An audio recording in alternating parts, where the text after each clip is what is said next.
Igitabo Abakurambere n'Abahanuzi, igice cya 39. Bigarurira i Bashani.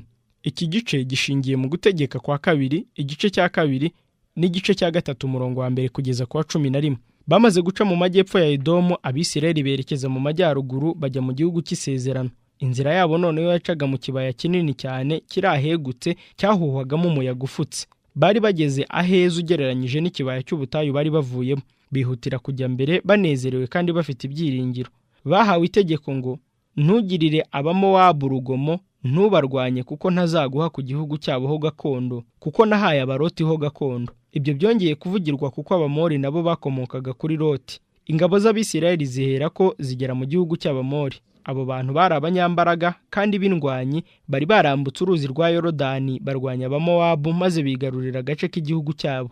Inzira ica kuri Yorodani yaromborezaga muri ako karere, maze Mose yoherereza Sihoni umwami w'Abamori ubutumwa bwa gicuti: reka anyure mu gihugu cyawe, uzamuhahisha ibyo kurya n'amazi, umwemerere gucishamo amaguru gusa. Bamusubiza biyemeje kumuhakanira, maze bakoranya ingabo zose z'Abamori kugira ngo bahangane n'abari babateye.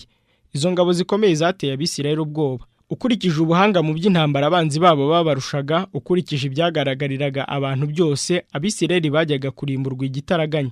Ariko Mose akomeza kureba ya nkingi y'igicu, ikimenyetso cy'uko ikiri hamwe nabo. Icyo gihe abategeka gukora ibyo umuntu yakora yitegura intambara. Abanzi babo bari bafite icyizere cy'uko bazatsemba Abisirayeli muri icyo gihugu. Ariko nyir'ibihugu byose we yari yakigabiye Abisirayeli: nimuhaguruke mugende mwambuke umugezi Arunoni, dore mbagabizanyije Sihoni Umwamori, umwami w'i Heshiboni n'igihugu cye, mutangire kugihindura mu murwanyi.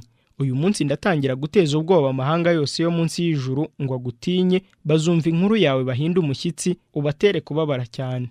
Uburyo Imana yahishuriye amahanga akiranirwa urukundo rwayo, ayo mahanga yahanaga imbibi na Kanani ntaba yararimbuwe iyo adahagurukira kurwanya ijambo ry'Imana arwanya Isirayeli. Uwiteka yahaye Aburahamu isezerano ngo ubuvivi bw'abazajyayo nibwo buzagarukamo, kuko gukiranirwa kw'Abamori kutaruzura. Itangiriro igice cya 15 umurongo wa 16. Imana yabarinze imyaka 400 kugira ngo itange ubuhamya bugaragarira bose yuko ari yo Mana yonyine y'ukuri. Ibitangaza byose yakoreye gukura Abisirayeli mu Egiputa byari bizwi. Bagombaga kuba baramenye ukuri, ariko banze umucyo bagondira ibigirwamana byabo.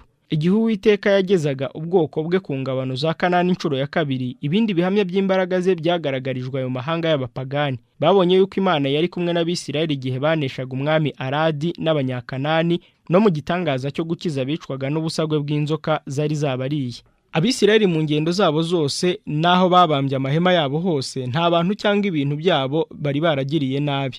Bageze ku ngabano z'Abamori, Abisirayeli bari barasabye uruhushya rwo kuromboreza gusa bakanyura mu gihugu, basezerana yuko bazakurikiza amategeko amwe n'ayo bagenderagaho ubwo bagendaga bahura n'andi mahanga. Ubwo umwami w'Abamori yangaga kandi agakoranya ingabo ze kugira ngo abarwanye, igikombe cyabo cy'ibyaha cyari cyuzuye, kandi ubwo Imana igakoresha ububasha bwayo bagakurwaho. Abisirayeli bambuka uruzi rwa Arunoni, hanyuma basatira umwanzi. Bararwana.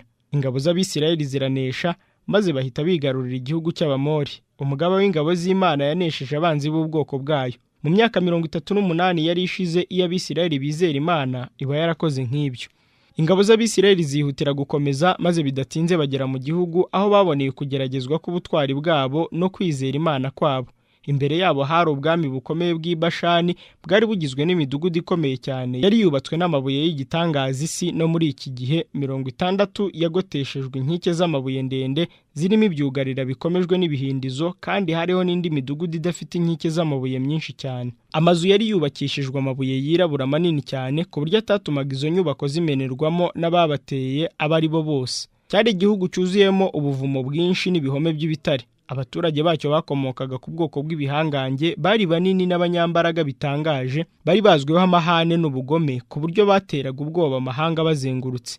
Ogi wari umwami, yari afite igihagarara abantu bose barangariraga nubwo yari mu gihugu cy'ibihangange. Ariko ya nkingi y'igicu ikomeza kujya mbere, maze ingabo z'Abisirayeli zisatira Edireyi, aho uwo mwami w'igihangange yari abategerereje. Ogi yari yaratoranyije abo kurwana. Akoresheje ubuhanga, umudugudu Edireyi wari wubatswe ahantu hirengeye ku gasozi k'agacuri gahagaze mu kibaya kazengurutswe n'ibitare bishinyitse. Umuntu yageraga hejuru anyuze gusa mu tuyira dufunganye, duhanamye kandi turuhije kuzamuka. Iyo baneshwa, ingabo zajyaga guhungira muri icyo kidaturwa, aho abatahazi batajyaga gushobora kuhabakurikira. Kuko yari yizeye yuko ari buneshe, uwo mwami yazanye ingabo nyinshi muri icyo kibaya kirambuye. Abaheburayo babonye icyo gihangange mu bihangange yasumbaga ingabo ze, babonye igihome cyasaga n'ikitamenerwamo, inyuma yacyo hihishe ibihumbi n'ibihumbi mu mpoma, imitima ya benshi ihinda umushyitsi. Ariko Mose yari atuje kandi akomeye. Uwiteka yari yavuze ibyerekeye uwo mwami w'i Bashani ati: ntumutinye, kuko mukugabizanyije n'abantu be bose n'igihugu cye, nawe umugirire uko wagiriye Sihoni umwami w'Abamori. Si ibihangange bikomeye cyangwa imidugudu igoteshejwe inkike, ingabo zifite intwaro cyangwa ibihome byubakishijwe amabuye byahagararaga imbere y'umugaba w'ingabo z'Uwiteka. Uwiteka yayoboye izo ngabo, Uwiteka yanesheje mu izina ry'Abisirayeli. Uwo mwami w'igihangange n'ingabo ze bararimburwa, maze Abisirayeli baherako bigarurira icyo gihugu cyose. Nuko abo bantu badasanzwe bari baritangiye gukora amahano yo gusenga ibigirwamana bahanagurwa ku isi. Mu myaka hafi 40 yari ishize, abantu benshi bibukaga impamvu zatumye Abisirayeli bapfa urupfu rubi rwo kuzerera igihe kirekire mu butayu. Ibyavuzwe n'abatasi byerekeye igihugu cy'isezerano, ibyinshi byari ukuri. Imidugudu yari igoteshejwe inkike kandi yari minini kandi ituwe n'ibihangange. Ariko noneho icyo gihe babonye igicumuro gikomeye cyabase cyo kutizera imbaraga y'Imana, ibyo byababujije guhita binjira mu gihugu cyiza. Imana yari yasezeranyije ubwoko bwayo yuko nibuyumvira izabajya imbere kandi ikabarwanirira, ikirukana bari batuye icyo gihugu. Ariko noneho Abisirayeli bagombaga gusatira abanzi bakomeye kandi biteguye, maze bagahangana n'ingabo zitoje bihagije zari zimaze igihe ziteguye kubarwanya. Base bari baraneshejwe. Ariko noneho icyo kigeragezo cyari gikomeye kurusha igihe Imana yategekaga Abisirayeli kujya mbere.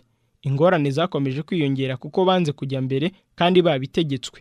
Imana iracyagerageza abantu bayo, kandi iyo batsinzwe irongera ikabagerageza, ndetse ubwa kabiri ikigeragezo kirusha icya mbere gukomera. Imana ikomeye y'Abisirayeli ni Imana yacu. Tugomba kuyizigira, kandi nitwumvira ibyo ishaka izadukorera nk'uko yakoreye ubwoko bwayo bwa kera. Rimwe na rimwe inzira izajya ibamo amagorwa agaragara yuko atakemurwa, ku buryo bazacika intege bakuka umutima. Ariko Imana iratubwira ngo tujye imbere. Ingorane zuzuza umutima wawe ubwoba zizeyuka uko uzajya ujya mbere mu nzira yo kumvira, wicishije bugufi kandi wizeye Imana.